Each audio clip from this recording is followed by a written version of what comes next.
Oh. And, oh wow, okay, meanwhile, a game has started, the Armageddon between Magnus Carlsen and Shakhriyar Mamedyarov. Mamedyarov with the white pieces. And a quick start to this one. It's the English opening. A couple of pieces off the board already at this early stage.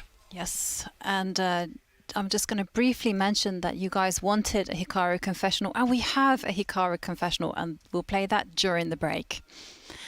And there we see Shak stepping up with his queenside pawns. Yeah. A4 on the board from Shak, stepping forward with the queenside pawns, and okay, Magnus just basically playing a Sicilian but with reverse colours. Looks healthy to me. Black setup here, Judith. Who do you kind of hold as the favourite at this early stage? Well, I like Black's position as it is pretty healthy. I'm not sure this A4 it's there, but of course in this position, white bishop from C1, it has a challenging task that where is it going to go, or it will stay there forever. Interesting A5 move, which was done by Mamedyarov, pushing the pawn. If Black is not going to be stopping A6, then I believe Mamedyarov is planning to push all the way. And also probably Queen A4 is something that he might be continuing, or Queen B3. But I'm kind of surprised to have this pawn push on the A5.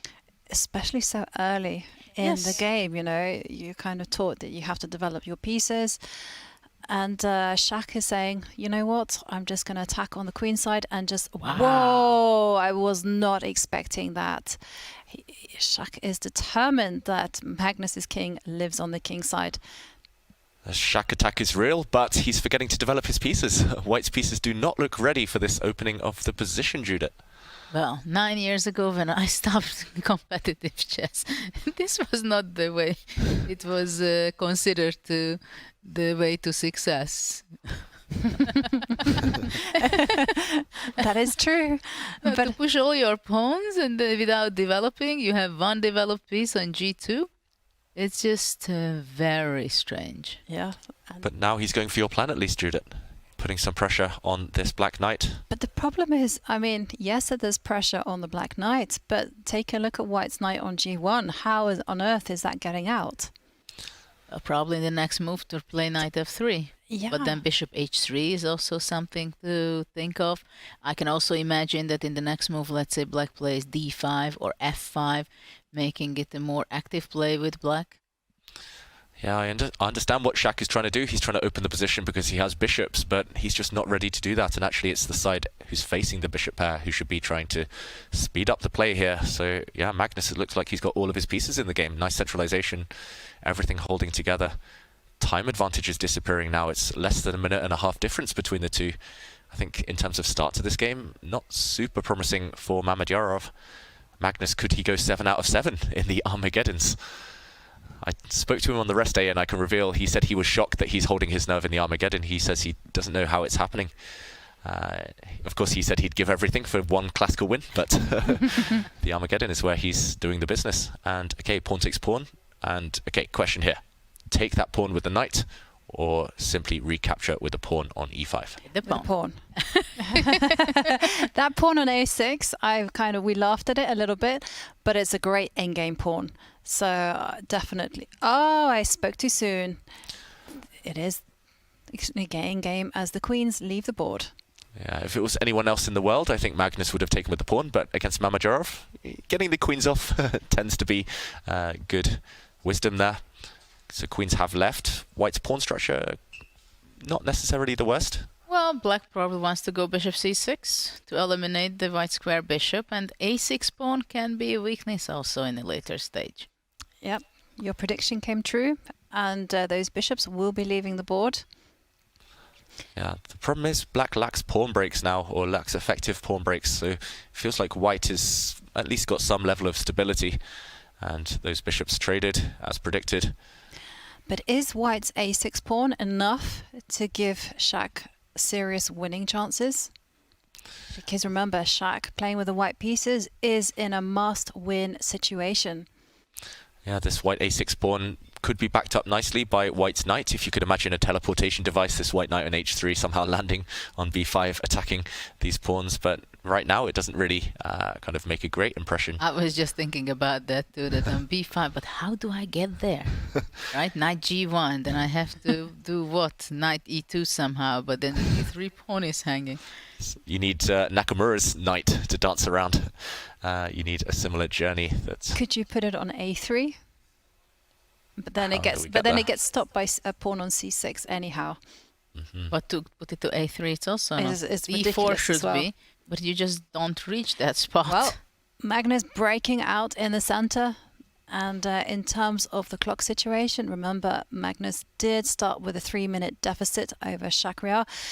Magnus has just got 4.5 minutes, whereas Shak has 6.5 minutes. And Magnus with draw odds will want to play solidly. I think that influenced his queen trade decision. And now this last pawn push, I said he didn't have any pawn breaks. I just assumed he wouldn't want to undouble White's pawns. White's c pawns here.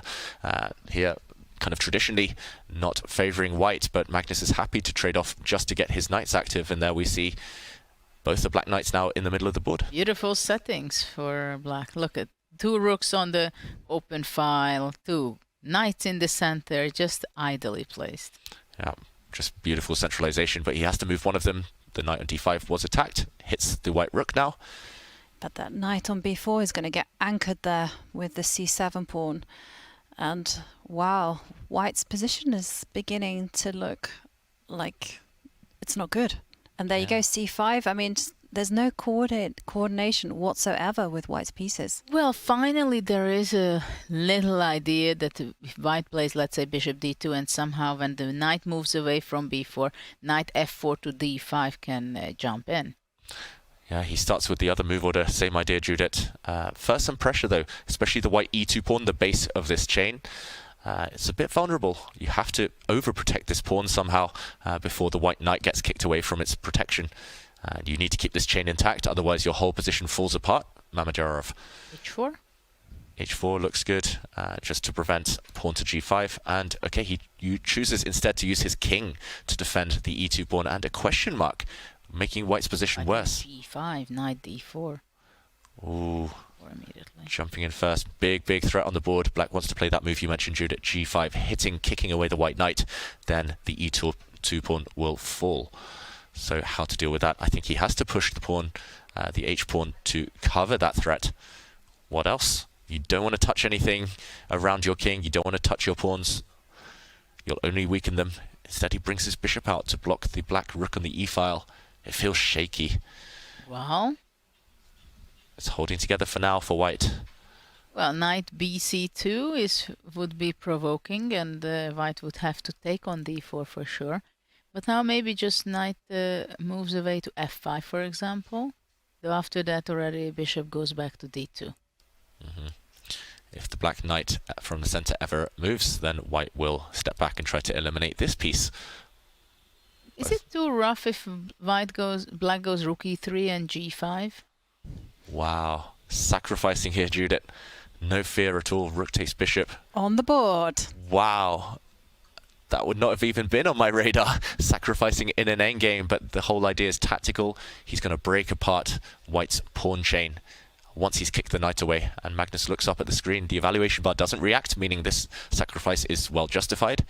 And Magnus looking pretty happy there on the camera. You've got to say looking away as if he's just kind of proud of his move, proud of his idea. Looks nice, gotta admit. Yes, it certainly looks nice. And bearing in mind that Shak is in a must-win situation and his white rooks are just not coordinating well. Knight has to move, the e2 pawn will drop, and then Shak just has to get on with the job of relocating the rook on a4, which is doing nothing. Yeah, where to put that knight? That's the first question. Does he centralize it, potentially at the cost of a pawn? I think knight d5 is the only move for White. Ooh, he hesitated there, Mamedyarov. That knight, is it going to get ignored? Is it going to get captured? Magnus gives a check.